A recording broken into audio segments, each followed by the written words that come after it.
HD, raven HD. ಮಾನ್ಯ ಹಿಂದುಳಿದ ವರ್ಗಗಳ ಮಂತ್ರಿಗಳನ್ನ 534ನೇ ಪ್ರಶ್ನೆ. ಮಾನ್ಯ ಅಧ್ಯಕ್ಷರೇ, ಉತ್ತರವನ್ನು ಒದಗಿಸಲಾಗಿದೆ. ಮಾನ್ಯ ಸಭಾಧ್ಯಕ್ಷರೇ, ಈಗ ಪ್ರಸ್ತಾವನೆ ಕಳಿಸಿಲ್ಲ ಅಂತ ಹೇಳುತ್ತೆ. ಪ್ರಸ್ತಾವನೆ ಬಂದು ಹಿಂದಿನ ಕುಮಾರಸ್ವಾಮಿ ಗೌರ್ಮೆಂಟಲ್ಲೂ ಅಪ್ರೂವ್ ಆಗಿದೆ ಸರ್. ಇದು ಒಳಯಸಿಪುರ ಒಕ್ಕಲಿಗರ ಭವನ ಮತ್ತು ಅರದನಹಳ್ಳಿ ಒಕ್ಕಲಿಗರ ಭವನಕ್ಕೆ 1 ಕೋಟಿ ಕೊಡೋದು ಅಂತ ಹಿಂದಿನ ಹಾಗೂ ಈಗಿನ CM ಅವರು ಬರೆದಿದ್ದಾರೆ. ಈಗಾಗಲೇ ಹಣಕಾಸು ಇಲಾಖೆಯಿಂದ ಈಗ ಮುಖ್ಯಮಂತ್ರಿಗಳ ಕಚೇರಿಯಲ್ಲಿದೆ. ದಯಮಾಡಿ ಅದನ್ನು 2 ಅರ್ಧಂಬರ್ಧ ಆಗಿದೆ ಕೆಲಸನ ಅನುಮತಿ ಇದನ್ನು ಹಣ ಬಿಡುಗಡೆ ಮಾಡಿಸ್ಕೊಡ್ಬೇಕು ಅಂತ ತಮ್ಮನ್ನ ಮನವಿ ಮಾಡ್ತೀನಿ. ಮಾನ್ಯ ಅಧ್ಯಕ್ಷರೇ, ನಮ್ಮ ಹತ್ರ ಪ್ರಸ್ತಾವನೆ ಬಂದಿದ್ದಿಲ್ಲ. ಅವರೇ ಹೇಳ್ತಾ ಇದ್ದಾರೆ ಮುಖ್ಯಮಂತ್ರಿಗಳ ಹತ್ರ, ಆರ್ಥಿಕ ಇಲಾಖೆ. ನಮ್ಮ ಹತ್ರ ಬಂದಿಲ್ಲ ನೇರವಾಗಿ. ನನಗೆ ಬಂದರೆ ನಿಶ್ಚಿತವಾಗ್ಲೂ ಅದು ಅರ್ಧಂಬರ್ಧ ಕೆಲಸ ಆಗಿದೆ. ಹಿಂದೆ ಆಗಲಿ ಈಗಾಗಲೇ 1 ಕೋಟಿ ರೂಪಾಯಿ ಬಿಡುಗಡೆ ಮಾಡಿ ಆ 1 ಕೋಟಿ ಕೆಲಸ ಆಗಿದೆ. ಎಡಿಷನ್ ಬೇಕು ಅಂತ ಅದು ನಿಜವಾಗ್ಲೂ ಗ್ರಾಮೀಣ ಅಭಿವೃದ್ಧಿಗೆ ಕೊಟ್ಟಿದ್ದಂಥ ಕೆಲಸ. ಅದು ಅವರಿಂದ ಪ್ರಸ್ತಾವನೆ ಬಂದರೆ ನಿಶ್ಚಿತವಾಗ್ಲೂ ಅದನ್ನು ನಾನು ಅನುಮೋದನೆ ಮಾಡಿ ಆ ಕೆಲಸಕ್ಕೆ ಮುಂದಿನ ಆರ್ಥಿಕ ವರ್ಷಕ್ಕಾಗ್ಬೋದು, ಈ ಸತಿ ಎಲ್ಲ ಅದನ್ನು ಇದನ್ನು ಮಾಡಲಿಕ್ಕೆ ಅನುಕೂಲ ಮಾಡಿಕೊಡ್ತೀನಿ. ಸರಿ, ಈಗಾಗಲೇ ಹಣಕಾಸು ಇಲಾಖೆಯಿಂದನೂ ಬಂದಿದೆ ಸರ್. ನನ್ನ ಹತ್ರ ಬಂದಿಲ್ಲ. ಅಲ್ಲ, ಹಣಕಾಸು ಮುಖ್ಯಮಂತ್ರಿಗಳು ಬರೆದು ಹಣಕಾಸು ಇಲಾಖೆಯಿಂದ ಮತ್ತೆ ಮುಖ್ಯಮಂತ್ರಿಗಳಿಗೆ ಹೋಗಿದೆ. ಅಲ್ಲಿಂದ ಅನುಮತಿ ಪ್ರಸ್ತಾವನೆಯೂ ಕಳಿಸಿ. ಪ್ರಸ್ತಾವನೆ ಬಂದ ಮೇಲೆ ನಿಮಗೂ ಬಂದಿದೆ, ಹಣಕಾಸು ಇಲಾಖೆಗೂ ಬಂದಿದೆ. ನಿಮ್ಮಿಂದ ಹಣಕಾಸು ಇಲಾಖೆ ಕಳಿಸಿದ್ರಿ ಹೆಚ್ಚಿಗೆ ಅನುದಾನ ಕೊಡಿ ಅಂತ. ಅದ್ರ ಮೇಲೆ 2 ಬಂದಿದೆ ಸರ್. ಹಿಂದಿನ ಕುಮಾರಸ್ವಾಮಿಯವ್ರ ಗೌರ್ಮೆಂಟಲ್ಲೇ ಇದು ಅಪ್ರೂವಲ್ ಮಾಡಿದ್ದು ಕೊಟ್ಟಿದ್ರು. ದಯಮಾಡಿ ಇದನ್ನ ನೀವು ಅನುಮತಿ ಪರಿಶೀಲನೆ ಮಾಡ್ತೀನಿ ಮಾನ್ಯ ಅಧ್ಯಕ್ಷ. ಓಕೆ.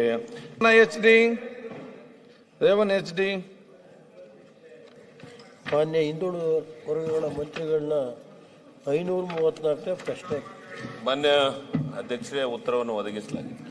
ಮಾನ್ಯ ಸಭಾಧ್ಯಕ್ಷರೇ, ಈಗ ಪ್ರಸ್ತಾವನೆ ಕಳಿಸಿಲ್ಲ ಅಂತ ಹೇಳುತ್ತೆ. ಪ್ರಸ್ತಾವನೆ ಬಂದು ಹಿಂದಿನ ಕುಮಾರಸ್ವಾಮಿ ಗೌರ್ಮೆಂಟಲ್ಲೂ ಅಪ್ರೂವ್ ಆಗಿದೆ ಸರ್. ಇದು ಒಳಯಸಿಪುರ ಒಕ್ಕಲಿಗರ ಭವನ ಮತ್ತು ಅರದನಹಳ್ಳಿ ಒಕ್ಕಲಿಗರ ಭವನಕ್ಕೆ 1 ಕೋಟಿ ಕೊಡೋದು ಅಂತ ಹಿಂದಿನ ಹಾಗೂ ಈಗಿನ CM ಅವರು ಬರೆದಿದ್ದಾರೆ. ಈಗಾಗಲೇ ಹಣಕಾಸು ಇಲಾಖೆಯಿಂದ ಈಗ ಮುಖ್ಯಮಂತ್ರಿಗಳ ಕಚೇರಿಯಲ್ಲಿದೆ. ದಯಮಾಡಿ ಅದನ್ನು 2 ಅರ್ಧಂಬರ್ಧ ಆಗಿದೆ ಕೆಲಸನ ಅನುಮತಿ ಇದನ್ನು ಹಣ ಬಿಡುಗಡೆ ಮಾಡಿಸ್ಕೊಡ್ಬೇಕು ಅಂತ ತಮ್ಮನ್ನ ಮನವಿ ಮಾಡ್ತೀನಿ. ಮಾನ್ಯ ಅಧ್ಯಕ್ಷರೇ, ನಮ್ಮ ಹತ್ರ ಪ್ರಸ್ತಾವನೆ ಬಂದಿದ್ದಿಲ್ಲ. ಅವರೇ ಹೇಳ್ತಾ ಇದ್ದಾರೆ ಮುಖ್ಯಮಂತ್ರಿಗಳ ಹತ್ರ, ಆರ್ಥಿಕ ಇಲಾಖೆ. ನಮ್ಮ ಹತ್ರ ಬಂದಿಲ್ಲ ನೇರವಾಗಿ. ನನಗೆ ಬಂದರೆ ನಿಶ್ಚಿತವಾಗ್ಲೂ ಅದು ಅರ್ಧಂಬರ್ಧ ಕೆಲಸ ಆಗಿದೆ. ಹಿಂದೆ ಆಗಲಿ ಈಗಾಗಲೇ 1 ಕೋಟಿ ರೂಪಾಯಿ ಬಿಡುಗಡೆ ಮಾಡಿ ಆ 1 ಕೋಟಿ ಕೆಲಸ ಆಗಿದೆ. ಎಡಿಷನ್ ಬೇಕು ಅಂತ ಅದು ನಿಜವಾಗ್ಲೂ ಗ್ರಾಮೀಣ ಅಭಿವೃದ್ಧಿಗೆ ಕೊಟ್ಟಿದ್ದಂಥ ಕೆಲಸ.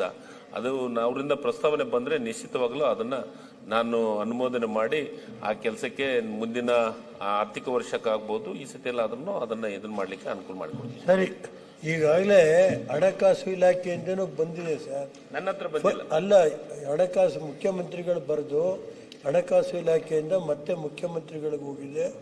ಅಲ್ಲಿಂದ ಅನುಮತಿ ಪ್ರಸ್ತಾವನೆಯೂ ಕಳಿಸಿ.